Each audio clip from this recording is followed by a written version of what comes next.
Okay, trying to get good line up here is up by the left side fuel tank.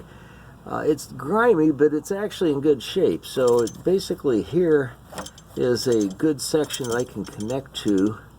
But obviously right now there's not really any way to get to what I need to get to. So my plan that I formulated is to cut the line here and then leave it clamped off so that I don't lose a lot of fluid, and then install a splice in this section first and come around with my spliced section and figure out where I need to put the other end of the splice down here. To do that, I'm going to bend this out of the way. I'll bend this line out into the area here so I have enough room to swing a tubing cutter and to get my flaring tool on this line. And so I went out in search of the right tools and parts to do what I needed to do, and I'll show you what that looks like. Okay, I went down to the local auto parts store and they had some brake lines, but all of the brake lines they had this bubble flare. You can see it's pretty well named. It's actually rounded on top, and the fittings that are used for this are the same as the ones on the car itself, if this will ever focus, which probably won't. So a lot of people like to use those. The trick is you have to find the tool to make bubble flares, and I decided I didn't have room to swing the tool that was required in the space I have. So I decided to not use the bubble flare, but to opt for the double flare, which looks like this. Let me see if I can get a better... So you can see the difference. The double flare has a inverted cone in the center section that has actually got a corresponding cone inside the connectors that will provide the seal. So it's a very good system. Both are perfectly adequate. It doesn't really matter that it's not the same spec the car uses, because this is just a splice in the middle of the tubing. The tubing is 3/16. That's virtually the same as the metric that's used in the BMW, so pretty much a whole lot of vehicles use the 3/16 spec line, so that's good. So what I bought was a 1 foot pre-prepared line, just to save me from having to make some extra flares. I bought a kit that has four splices. I bought this tool, which is very different from a lot of the ones you see that have a little vise-like thing. Those are very suspect. You can end up with really crooked and unusable flares, and they're difficult to use, especially in tight places. This tool is brilliant. I've seen it used. It's just head and shoulders above the other options. The downside is it only does 3/16 in this particular case, but trust me, buy this tool, you'll be glad you did. What I needed was a tubing cutter. You want to make very good, sharp, clean cuts on the back of the on the pipe that the brake line that you're cutting. Otherwise, you're going to end up with a buggered flare that's not going to seal right. So you need a tubing cutter. It could be done with another way. You could saw it off and then file it flat and clean it up carefully and get away with it. But this is just going to make it easier. The brake tool, the one that I bought at the parts store, the auto parts store, is much larger. I'm sure it's a great tool. It's just too big to swing in the area I have to work in, so I ended up with the other one. The other thing I was going to show you was the inside of this this tool. You can see that the how this is going to work. This would be the end result, but this this device has a has the female portion of the form built into the tool here, and you can I've unbolted it. Okay, so basically this has the this holds everything in place with these two bolts, which are used to clamp down and set the depth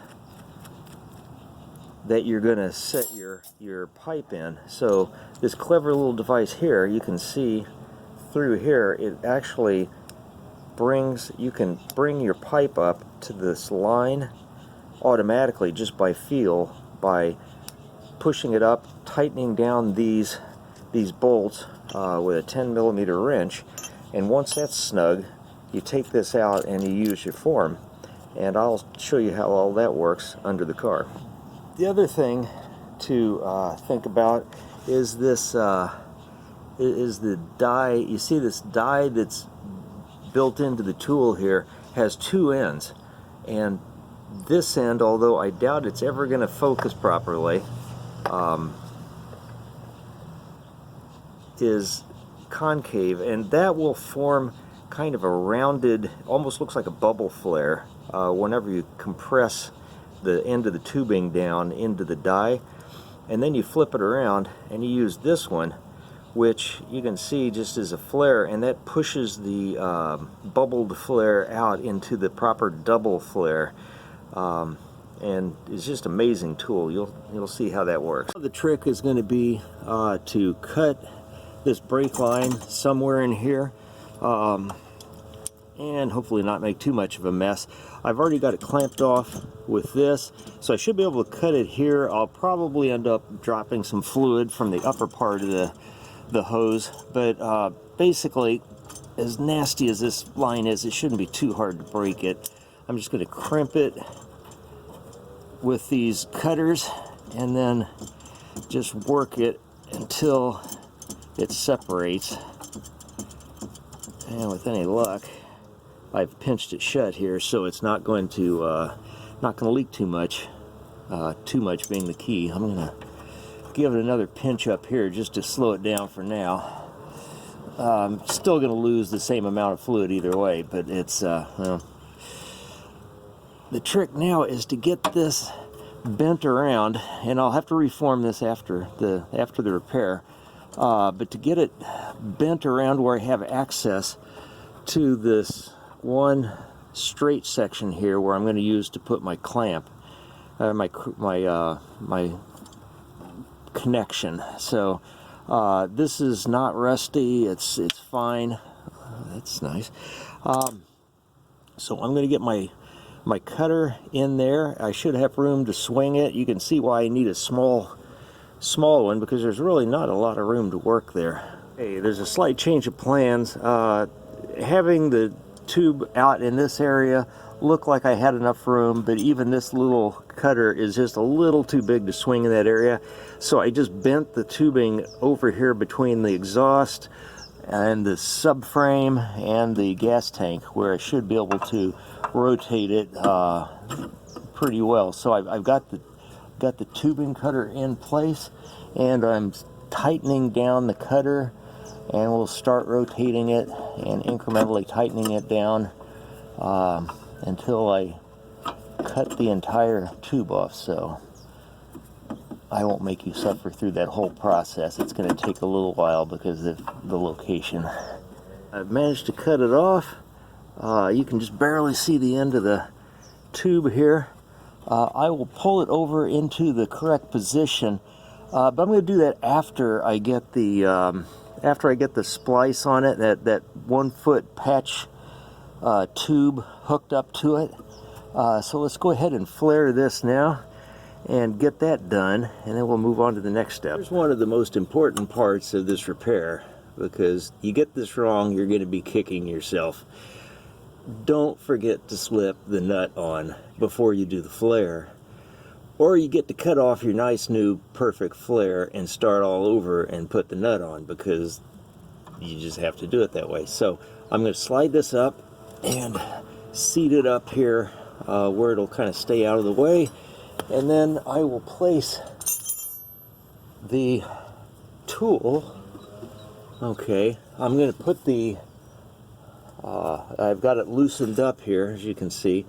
I'm going to put the positioning adapter in there, and then I'm going to slide it, and you can see why I got this tool, because nothing else was really going to fit here. So I just got to get this opened up and slide it home until the tube is pressing against the that positioning adapter, and then tighten down these 10mm bolts by hand initially, and then with a wrench, which will hold the brake line firmly in place while I'm doing violence to the end of it. So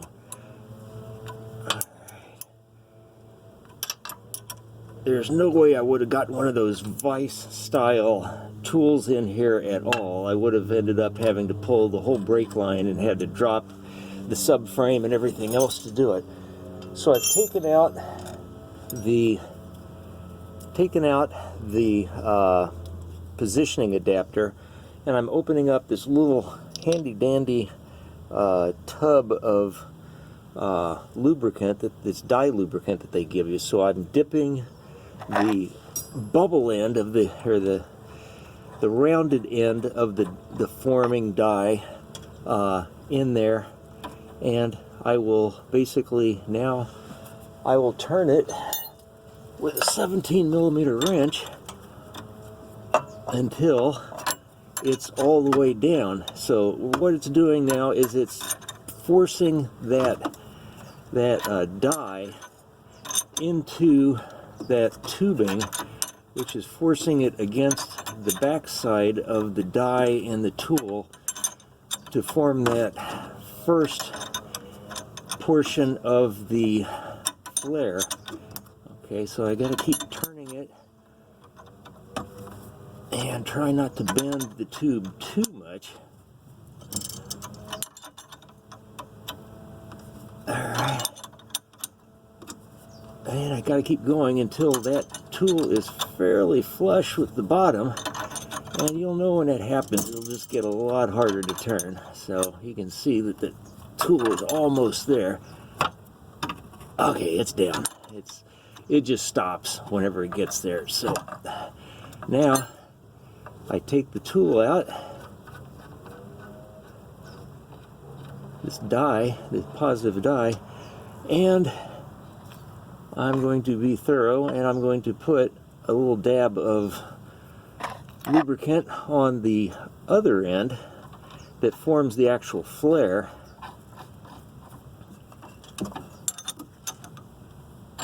and run it home with the wrench. And this one, it's not going to have to move nearly as far to get there. It's just finishing it off. So it's just a little bit of turning, and that's down. Alright, so loosen it up, back it out. Alright, get my 10mm out. Now you'll have to loosen these quite a bit to get it out, because you've now put a flare on the end of it. So let me back them off, and the tool's opening up nicely. Alright, and there is your beautifully formed, I don't know if you can see that, but it's a beautifully formed double flare that's just perfect. So all we have to do now is to get the bring this down, and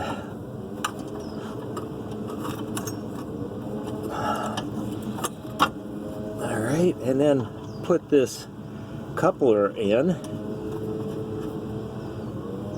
Alright, I'm just going to hand tighten that for now, and then put in the patch line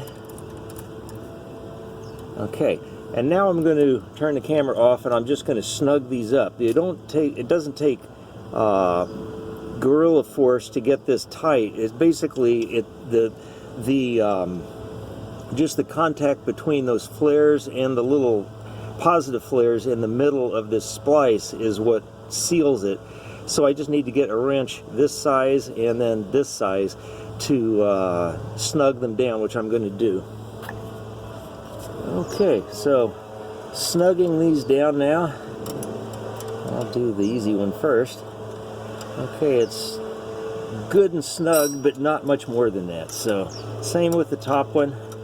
Got to get it snug.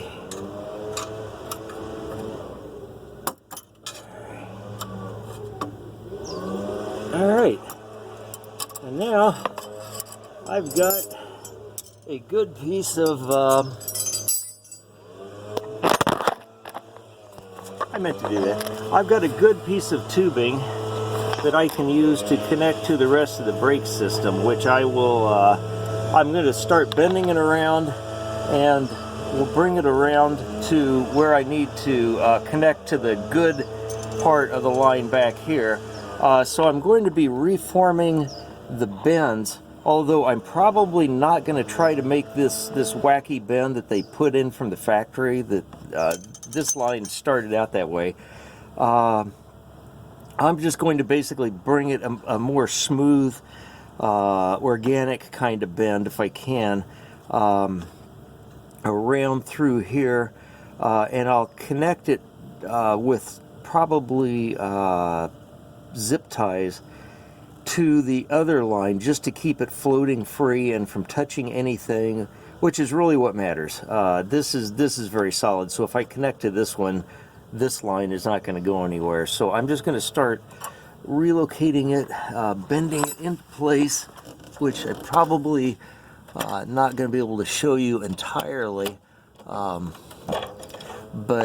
I will show you the end result when I get it done. Okay, now I show you the other piece of kit that I bought to do this job. It's a brake line bender. You can do it by hand. I mean, some will tell you you can't. It can be done. It's fiddly. You got to really take your time, because if there's just a little too much pressure, you're going to crimp the line and you get to start over. So I decided to go ahead and buy one of these. You can get them online. They're probably 20 bucks online. Go down to your local parts store. It's probably closer to 10. So well worth the extra cost to do it right. It's probably not going to put a tight enough bend to do what I need to do, but at least it'll get me started so that the hand bending I do will be minimal, and I'll be able to make those adjustments later. So let me get this out of the box. With forms for different size brake lines, what we want here is the 3/16. You'll notice there are holes on the bottom that correspond with this little notch, so I'm going to rotate it so that the 3/16 die form is up, and then put the nut on it, which really only needs to be finger tight for my purposes here. And then I'm ready to start bending some tubing. The first bend needs to be around here, so let's just give it a squeeze. You can see how much nicer that is than doing it by hand. And that's about a 90-degree there, so I'm just going to go ahead and squeeze it home. And I've got my first bend. And I am going to have to twist it around, get it into position. And what I need to do then is try to replicate these other bends in this in the rest of the line, to basically just bring it around, point it in the right direction. So I'm going to bend this down just a little more, and I'm going to put another probably 45 in here, and then twist it around and bring it back down parallel to the good line. I'm having to improvise a little bit on this bend because I can no longer get both of the silver rollers on here, so I'll start the bend with this, and I'm going to have to just fiddle around with it and form the angles I need to get it where I need to go. So you can see it is bendable by hand. So I'm going to get it up in this kind of position and then run it back down here. And it's actually pretty close, but I'm gonna get it a little closer so that it lies closer to the original line position, just for aesthetics and for protection. It more or less into the position it needs to be in. You can see it's going to be running parallel to this other one. It's going to be kind of up here, running parallel to the line that goes to the left side. And don't worry about this rust. It's not nearly as bad as the other one. It looks worse than it is. So that line's going to last the life of the car because it lives in Arizona now, so it's done with the corrosion stuff. But what I'm doing is I'm laying down the line parallel to the other line, and I will cut this line just behind this little bend. You can't really see it, but there's a bend right there. So I'm going to cut it right here with the cutter and put the splice in here. And that should give me plenty of room to do this cut, because I can move this line down out of the way now that this anchor is loose back here. So the whole trick to this is just getting the room you need to work. So the cut goes right here, splice goes there, then I will just reform everything around so that it all fits nicely and snugly and safely up there where it will stay out of danger and keep me on the road for many miles. And I should probably mention that I'm expecting to get a pretty good flow of brake fluid out of this whenever I finally get this cut made, because basically it's a straight line from here back to the rest of the brake system, which is full of fluid. So whenever this comes off, I'm going to start dribbling all over my garage floor. So I'll position a strategic rag here so that it will capture that. Though Lord knows my garage floor won't notice an extra spill or two. There it is. Okay, as you can see, it's dripping pretty prodigiously once I cut it. So again, don't forget to slide your nut on, and it's got to go back far enough to be out of the way of the tool, which is actually going to be a little bit of a trick here. I'm going to have to, there's a little bit of a bend there that doesn't really show up. So I'm going to have to form it, bend it just enough to get this nut back over that, and then I can start the process of putting the tool back on. I've got the, alright, use that to straighten it out. Okay, it's seated down against the stop on the internal portion of the tool, tightening down the 10 millimeters, making sure everything's snug. Okay, once you get it snug, it should hold itself in place. But I'm leaking fluid like crazy here, so I've topped off the reservoir up front so that I don't run out, because if you run out and you get air in the system, then bleeding is going to become a major hassle, and nobody wants that. So make sure you top it off, or you have a helper keeping an eye on it to top it off. So hopefully we'll get through this part pretty quick. So okay, those are nice and snug. Okay, that comes out. I dip my die in the lubricant, slide it home, and hopefully it stops leaking a little bit here while I do that. Okay, and brake fluid's good for you, by the way.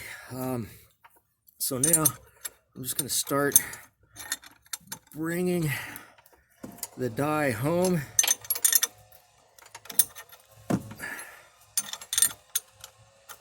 And that's forming the rounded portion of the double flare and the good part of the line.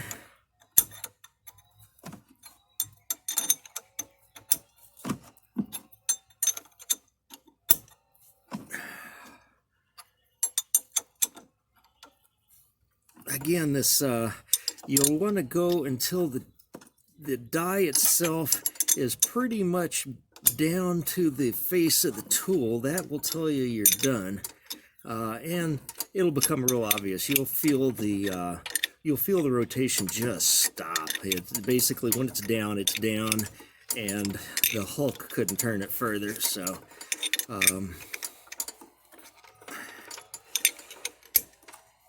okay, that's down. Loosen it just that tiny bit.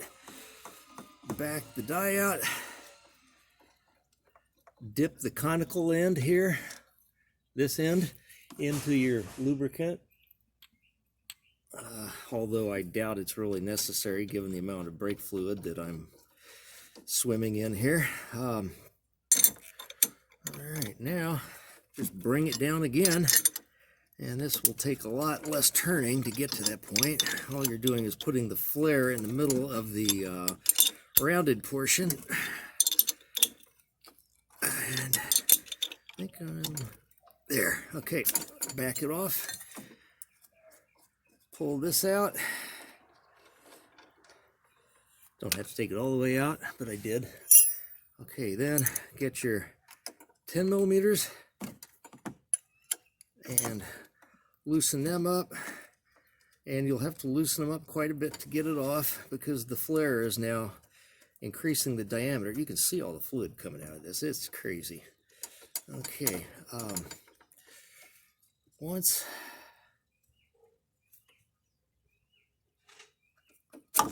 okay, so now again, another perfect flare. The tool is amazing. Okay, now the flare is on. The two pieces line up pretty well. So I can insert, I can insert the coupling here, the female to female coupling. Run it home here, bring it in. Okay. All right, and tighten the other end.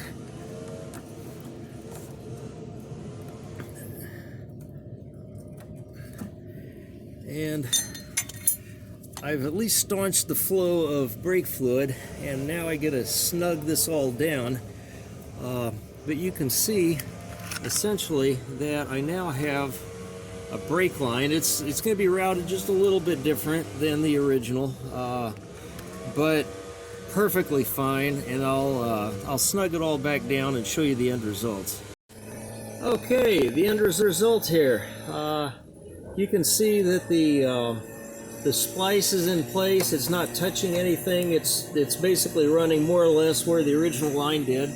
I've got just one zip tie to kind of stabilize it. So even if it was just free floating, it's not going to get into any trouble. And it runs along with the other line back towards the front of the car here. So basically, not the prettiest job in the world, but should be absolutely adequate. By the way, I did start the car and stood on the brake as hard as I could several times after thoroughly cleaning the lines to make sure that when I came back they were still dry, and they were. So basically the system is now, there's the front splice, and you can see it's in place and it's not touching anything. And I will just now button all this hardware back. So the trick here is I want to top off the brake reservoir before I start bleeding, because the last thing I want to do is pump air in from the top, which just makes life difficult. So I'm going to fill it up nice and full. I got a lot of air to push out, so I'm going to bring it up close to the top. You want to generally be careful about that, because when you go to change brakes, you've got to compress the pistons back into the caliper, which forces fluid back up into the system, into the reservoir. And if you have too much fluid in here when you do a brake job, you can push it out and it'll just cover this entire area. Your beautiful paint that's in there, that's pretty disgusting anyway, but you don't want to do that. So don't overfill it, but definitely start out with quite a bit when you're going to be bleeding brakes, because with all the air in that long line, it's going to take a fair amount of pumping to get it out, and so it's going to take a fair amount of fluid. Okay, press, release, press, release,